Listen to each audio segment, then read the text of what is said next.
Tubahaye ikaze mu kiganiro ejo ngaruka kwezi ku burenganzira bwa muntu. Ntimujye kure. Nikosi ndakumva. ubundi byo numva ngo n'uburenganzira bwa muntu bishatse kuvuga iki? Ubwo burenganzira se n'ubuhe? Ndamutse ntasobanukiwe n'icyo amategeko abivugaho ntabariza he mu by'ukuri? Ese nawe waba wibaza nk'ibi bibazo? Kurikira ikiganiro ejo buri wa gatandatu wa nyuma w'ukwezi usobanukirwe byimbitse uburenganzira bwawe. Ni kuri radiyo ijwi ry'Amerika ku murongo w'104.3 FM. Iki kiganiro mugitegurirwa n'umuryango Ejo Youth Eco ukorera i Kigali mu Rwanda.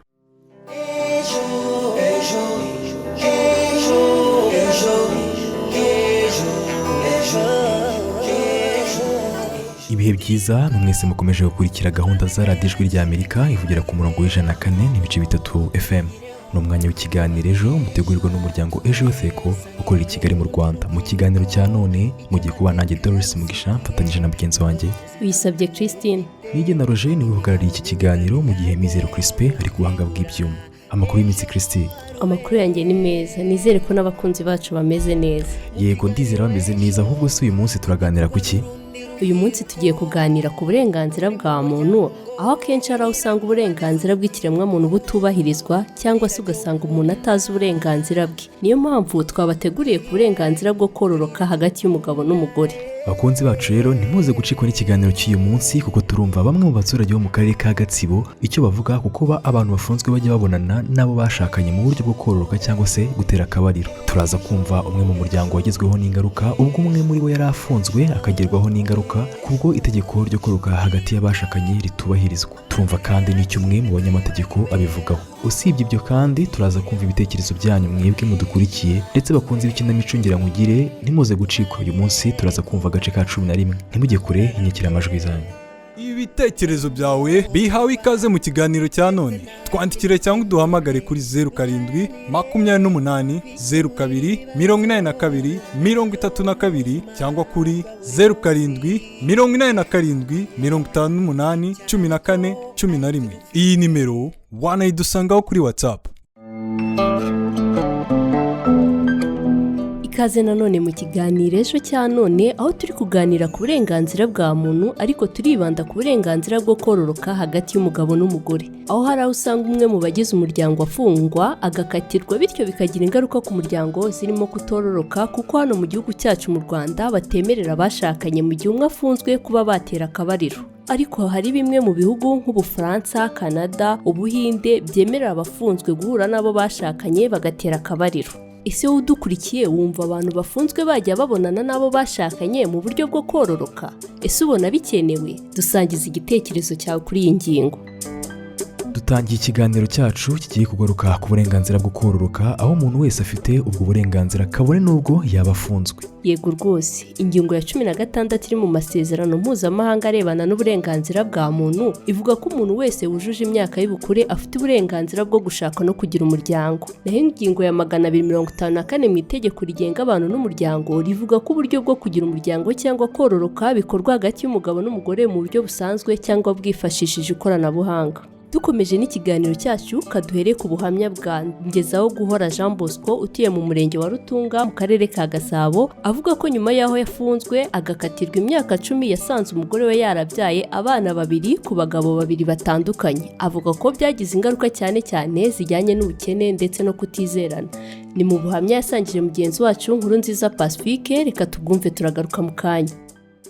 Uratangiye tubwira ukuntu wafunzwe. Nakoze mbese icyaha cyo mfata umwana w'umukobwa. Biba ngombwa ko banjyana nyine kumfunga. Ndagenda nyine ubwo barankatira imyaka 10. None narayirangije ubwo naje kuwa 4. Uje wasanze urugo rumeze rute? Naraje nsanga banyiteguye cyane, abana banyiteguye. Ubwo nyine nawe turicara banyereka, nagiye nyine bahita banyereka abana. Nabwo nsaba ngaba nyine nabangaba bandi kubera ko yabyaye umwana umwe niwe narinzi mfunze. Noneho uwa kabiri we sinanabimenye. Naje nzi ko ari umwana umwe yabyaye. Mpageze nsanga hari undi wa kabiri n'ubundi. Ntigeze menye. Undi we yarireze mbe ndi muri gereza. Amamuga kuri telefone arirega. Ariko ubwo nanone ku wundi ntabyo yambwiye. Reka. Naraje ndamubona gusa mbani babiri. Bana abana banjye babaye 7. Nari nabaraga wenda 6. Ubwo rero bakibanyereka ese moza none se uyo aba bana ise numwe atireka ati base batandukanye ni babiri. iyo bitaza kuba ukuntu wakiriwe mu rugo byari kugenda bite? Njye ntabwo twari kurubanamo, ahubwo njye n'ubundi natekereje ko ngomba kuza mpita ngenda, ariko ndebye abana banjye aboreka mbanze mbane nabo ndebe imibereho yabo, noneho ndebe n'umudamu wanjye nikimuvamo. Nzamara amezi 2-3 naramumenye. Kuba yarabyaranye n'abandi bagabo bo hanze ubona byaragize izihe ngaruka ku muryango wawe? Ibintu bya mbese by'ingaruka ni ukuba gusa umuntu kubyara abana nyine urabyumva nawe ni ibibazo, ntacyo no kubarera nta n'iki, nanjye nabyo nsanga ari ingaruka. Ariko kubera n'ubundi n'ubuzima n'iki byose byanga, ubwo nasanze ari gutyo bimeze, gahunda nzifata gutyo, abana mbarira gutyo. Nta rwikekwe se madamu aba afite bitewe n'ukuntu yaguhemukiye? Urwikekwe aba rufite, akumva ko wenda ari ikibazo nzamukoraho cyangwa se bizahinduka. Ariko njyewe ku bwanjye nta kibazo ngiye mufitiyeho, naranabimubabariyemo rwose, nawe nabimubwiye nabimubabariyemo, ariko nkamubwira nti rero n'ubundi dore ngenda garutse ko wabikoze mfunze, none ndagarutse, ugomba gukomeza kwihangana noneho kugira ngo bitazaza wenda ngo hagiye binesha umutwe nsubire muri gereza. Njyewe nje mvuye muri gereza nize ibintu byinshi cyane, none rero njyewe uzanyihanganire tubane mu rugo n'ubundi turera abangaba turekera aho ngaho. Ubona hagiye itegeko ryemerera abagororwa n'imfungwa kubona nabo bashakanye hari umusaruro byatanga? Bose rero itegeko rigiye yatanga umusaruro, kandi noneho n'ibintu by'intuze by'agahinda n'iki nta byazamo. Umusaruro byatanga ni kuko njyewe umusaruro nta byatanga, ni cyiza nuko njyewe naba ndi kubyana n'umudamu wanjye kandi mfunze, none cyo kintu cya mbere cy'umusaruro.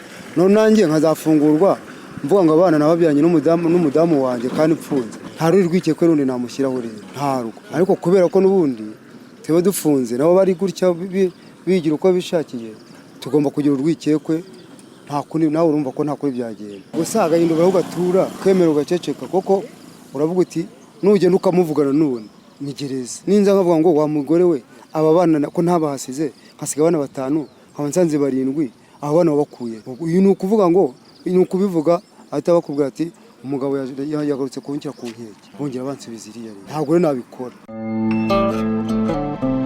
Arakoze cyane ngezaho guhora Jean Bosco utuye mu murenge wa Rutunga mu karere ka Gasabo guhamya yadusangije, aho yatubwiraga zimwe mu ngaruka zageze ku muryango we kubera yafunzwe. Aho afunguwe asanga umugore yasize yarabyaye abandi bana, kandi akagira ati itegeko ryemerera abafunzwe gutera akabariro n'abo bashakanye rishyizwe mu bikorwa mu Rwanda ryabafasha kwirinda urwikekwe hagati y'abashakanye ndetse no kwagura umuryango mu gihe umwe muri bo afunzwe.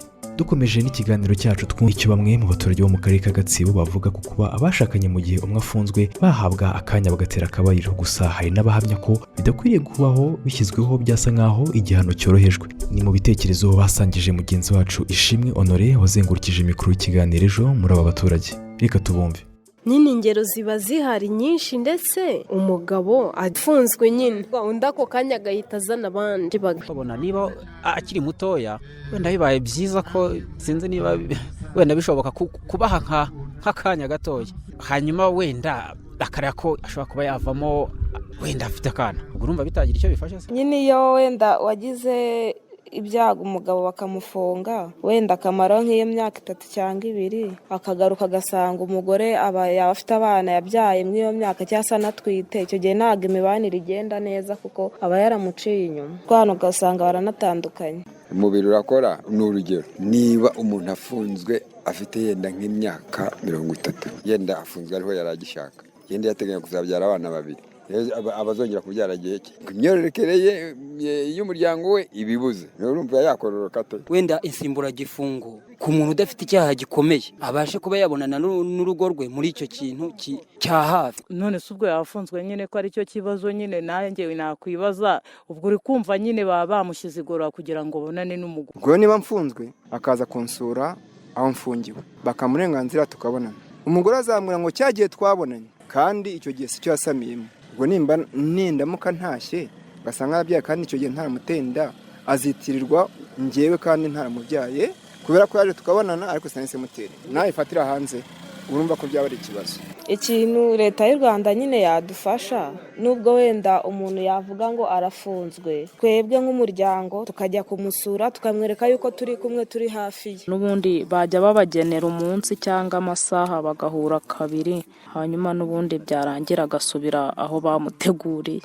Ibintu byari kubibona kuburyo ngo se yabafunze ntabwo yaba, kugira ngo ibyo bicike ubundi umugore ajye gushaka umwana hanze cyangwa umugabo ajye gushaka umwana hanze, nuko bajya babaha akanya bakabasha guhura.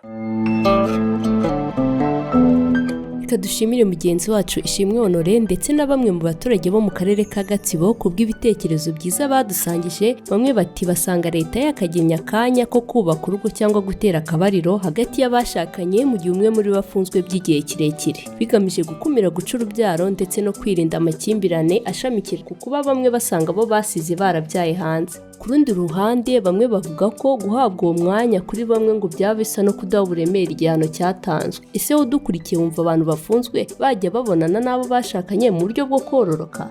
Niba wifuza kudusangiza igitekerezo, ubuhamya cyangwa inyunganizi, twandikire kuri 0788028232 cyangwa se kuri 0787581411. Iyi nimero wanayitwandikiraho kuri WhatsApp.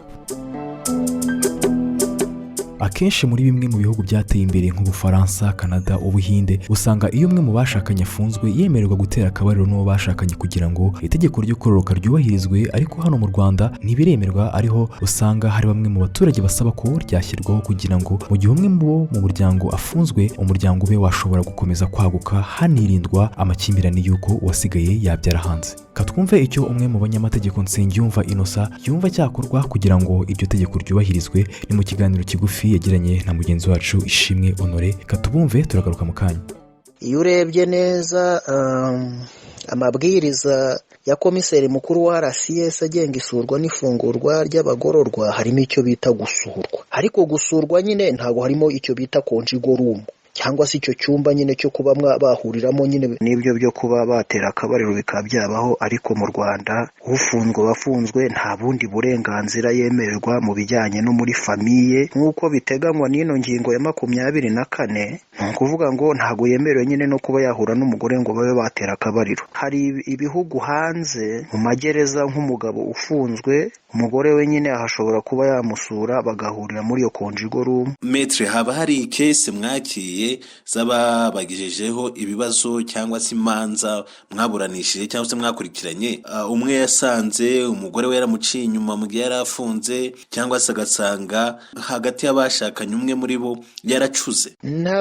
Ntabeshye rwose, nta kesi n'imwe nzi y'umuntu uraza ngo akereminge avuga ko cyangwa se ngo atange ikirego avuga yuko nyine ngo bamubujije guhura n'umugore wiwe. Ntabyo, icyo kirego ntacyo turakira. Hanyuma se mwaba mubona ari icyuho mu mategeko y'u Rwanda ku buryo nabyo byatekerezwaho abantu bakagira ubwo burenganzira? Hari igikwiye gukorwa. Urumva nko hanze nyine icyo ngicyo barakiturusha mu mategeko yabo, baturusha ako kantu ka conjugal room. Karamutse kaje no mu Rwanda nyine umugabo akaba yabasha guhura n'uwo bashakanye, urumva nyine umuryango ntago wacika, umuryango nyarwanda ugakomeza kororoka. Hanyuma ubwo nabyo urumva nyine byaba ari mu burenganzira imfungwa yaba igiye kongererwa guhabwa hano mu Rwanda. Urumva rero ku bantu bandika ibijyanye n'icyo twita dissertation, ni gap ihari mu mategeko bashobora kwandikaho cyangwa se bashobora gukoraho ubushakashatsi. Arakoze cyane umunyamategeko Nsengiyumva Innocent, aho asanga byari bikwiye mu mategeko y'u Rwanda hatekerezwa gutanga uburenganzira bwo kubonana kw'abashakanye mu gihe umwe afunzwe, nk'uko mu bihugu bimwe na bimwe bigena icyo cyumba. Twibutsa ko iki ari ikiganiro Ejo, ikiganiro mutegurirwa n'umuryango Ejo Youth Eco ukorera i Kigali mu Rwanda. Turi kuganira ku burenganzira bwa muntu, ariko tukaba turi kwibanda ku burenganzira bwo kororoka hagati y'abashakanye mu gihe umwe yaba afunzwe, aho bifuzwa ko nibura abashakanye bashyirwaho uburyo bwo gutera akabariro kugira ngo umuryango ube wakororoka, hakanirindwa amakimbirane aterwa n'uko wari ufunzwe arekurwa agasanga uwo bashakanye yarabyaye hanze. Bakunzi bacu, tugeze mu mwanya w'ikinamico Ngirankugire, aho uyu munsi mugiye gukurikirana agace ka 11. Reka tukumve, turagaruka mu kanya. ngira nkugire ni ikinamico igamije kwigisha abatuye mu nkambi n'abatuye hanze yazo imibanire myiza, kurwanya inzangano zituruka ku mateka y'ibyahise, birinda ibihuha bishimangira inzangano ndetse no kubiba amahoro hagati yabo. Ikinamico ngira nkugire muyitegurirwa na Ejo Youth Eco, umuryango w'urubyiruko rwo mu Rwanda ugamije kwimakaza umuco w'amahoro biciye mu itangazamakuru. Iyumvira igice cya 11 cy'ikinamico ngira nkugire. Duherukana Valentine yabaye ibamba yanze kujya ku ishuri ngo abanze yishakemo imbaraga zo kwihanganira bagenzi be bamutuka ngo ni umwana w'umurozi. Rugamba nawe yiyemeje kuzaruka ari uko ahoreye Valentine ari Kalisa amubuza. Ubu bimeze bite? Nimukurikire umukino. Mana yanjye, ibintu se byaba biri hehe koko? Ubu se mama nabyo yaba yabitaye bahu, na cyane ko atazi gusoma. Uri mu bicari? Uri mu bici? Ayiwe, urankanze mama, ntabwo se wagiye icyanzige nk'uko wabyutse ubivuga. Ndakubajije ngo uri mu biki? Naho ibyaho nagiye naho ntagiye ntibikureba. Nari ndimo nireba ntakona ndimo nshaka akabusho ka biki yanjye natayemo hano ejo. Sinzongere kukubona mu gikarito cyanjye. Uri kumva? Yego mama. Umenye ko ariho mbika impapuro zose z'agaciro. Ni naho habitse ibipapuro by'imitungo yacu yose y'iwacu Kongo. Nta wamenya wabona tuzataha tugasubira mu mitungo yacu. Ahubwo se mama ntibutse. Buriya ntihaba harimo za mapuro avurishemo muri umuna wanjye Kanzayire. Ntazirimo ajya kwiga. Cyangwa wazijugunye. Ndavuze ngo jya kwiga ariko. Kandi sinzongere kukubona mu gikarito cy'impapuro zanjye. Uri kumva? Ese ubundi ubwo sizo washakaga nkaba ngutesheje ari? Ubwo sizo? Gilbert we. Nazanye bwa bwoko bundi bushya bwa bodaboda uherutse kumbaza. Subiza ibyawe senye bishaka Kalise. Ntugakina utyo sha Gilbert. Zana amafaranga ngo ibicuruzwa. Ahubwo ntugakina utyo ari wowe. Ntunyinjire muri boutique kandi ndakusabye Kalise. Urakomeje se koko? Ndakomeje nyine. Ariko rubanda ntimunatekereza ye. Inkuru yasakaye hose ko muri abarozi none ngo nkomeze nkwigemurire rero. Ubu se mpumanyije se naba nizeze koko. Utikisha. Icyo tumvise ni ikisi. Ko nzi ko atari nge wa mbere wumvanye inkuru y'uko umugore wari umurozikazi. Ngo iki? Arawe. Ahubwo mfashije wahita usubira inyuma. Nta wamenya wanabuhera bukamfata. Yego rata. Nkabona abantu bose nari nsanzwe ndanguza aho banyishisha, kumbi nicyo gihuha cyabahamuye. Igihuha. Gihuha. Turabaze de. Ariko icyambwira wabisakaje. Ubwitonzi bwanjye nabushyira mu mufuka. Ubundi tugahangana. Ntacyo wamutwara. Ngo iki? Kereko ushaka ko rubanda bavuga ko nyuma yuko muroga wanahohoteye umuntu. Sha, nibe nawe cyakora umunwa wawe utumye umbwiza ukuri cyo nzira. Amanwa. Kuva mu gitondo abakiriya bampunga. Abandi babazanya nimero za mutije mu mushoramari mugenzi wanjye. Ntibatinye no kuzibazanya numva. Kumva impamvu yariyo. Barabamenye nyine. Nawe rega nuko wigize umwana ugakabye. Ndi wowe sinari kwirirwa mva no mu rugo. Sha, nuko urakoze. Icyo nzi cyo uwabivuze wese aribeshya azashyira amenye ko ari ibihuha. Ese ko mbona mu gikoni hataka turabura Valentine? Si ubugari n'isosi se duteka mama? None se byo kutabitetse? Nanze kubiteka ngo mudasanga bwahoze. Ntabwo butinda. Na papa nagera nibwo nshyira amazi yabwo ku ziko. Ego umunaniro wo mwishyira hamwe. Hangane. Hashize. Mwarimu ntabwo yongeye guhamagara se Valentine. Umva mama nawera uko wizi cyari telefone ngira. Yewe. Mwambwiye ngo muzayingura ari uko natsinze cya leta. Ahubwo bimbwire. Ntabwo yongeye guhamagara. Yewe ntiyampamagaye. Ikireka niba yahamagaye papa wawe. Papa ntabwo baziranye. Simpamya ko afite na nimero ye. Gusama. Uzi. Ndakumva. Ejo nzafunga umwuka njye ku ishuri pe. Naje gusanga kubabara kutagira ugukomera gushengura. Watekereje neza mwana wanjye. Cyane pe. Ugomba gukomera. Kandi ikindi nyamukuru. Ugomba kubabarira uwaguhemukiye niyo atagusaba imbabazi. Kuko bigufasha kugira umutima ukomeye no gutekana muri wowe. Sibyo?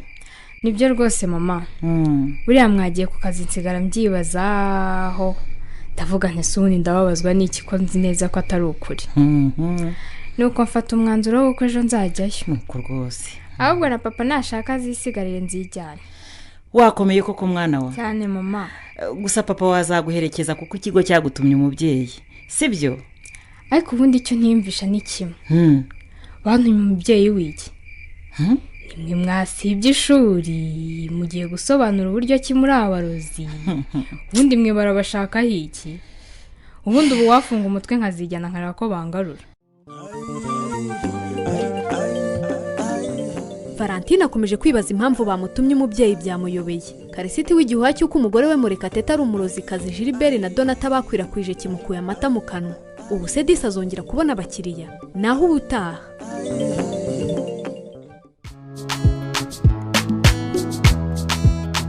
reka rizere ko mwaryohewe n'aka gace ka 11 k'ikinamico ngira nkugire. Inshuti rero bakunze b'ikiganiro ejo turimo turagana ku musozo. Mugenzi wanjye Christine turi kumwe hano muri studio niwe ugiye kubagezaho ubutumwa bw'ikiganiro cyatambutse ubushize.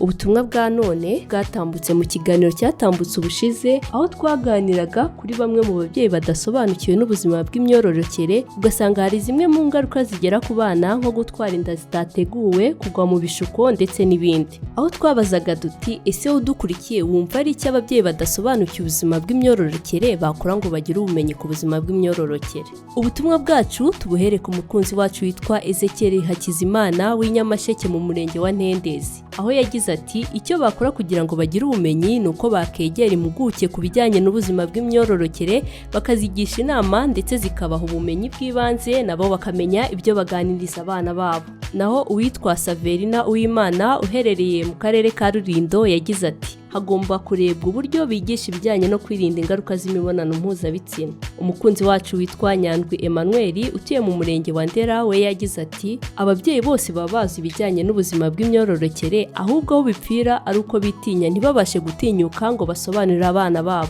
Ati abona icyakorwa ari uko ababyeyi bahugurwa bakajya babwirwa uburyo bwiza basobanuriramo abana babo ku buzima bw'imyororokere. Naho Ntirenganya Jean utuye mu murenge wa Kanombe mu karere ka Kicukiro we yagize ati icyo mbona cyakorwa ni ukurushaho kongera ubukangurambaga ku babyeyi binyujijwe mu bajyanama b'ubuzima ndetse no gukora amatsinda y'urubyiruko mu tugari ababyeyi bamaze gusobanukirwa bakaganiriza abana. Ubutumwa bwa none tubusoreze ku mukunzi wacu witwa Mushatsi aho yagize ati hategurwa manuel cyangwa agatabo gato ko ku buzima bw'imyororokere, bityo ababyeyi badasobanukiwe n'ubuzima bw'imyororokere akaba yabasha kubyiga ndetse akanasobanurira abana babo. Reka nshimire mwe mwese mwadusangije ibitekerezo byanyu.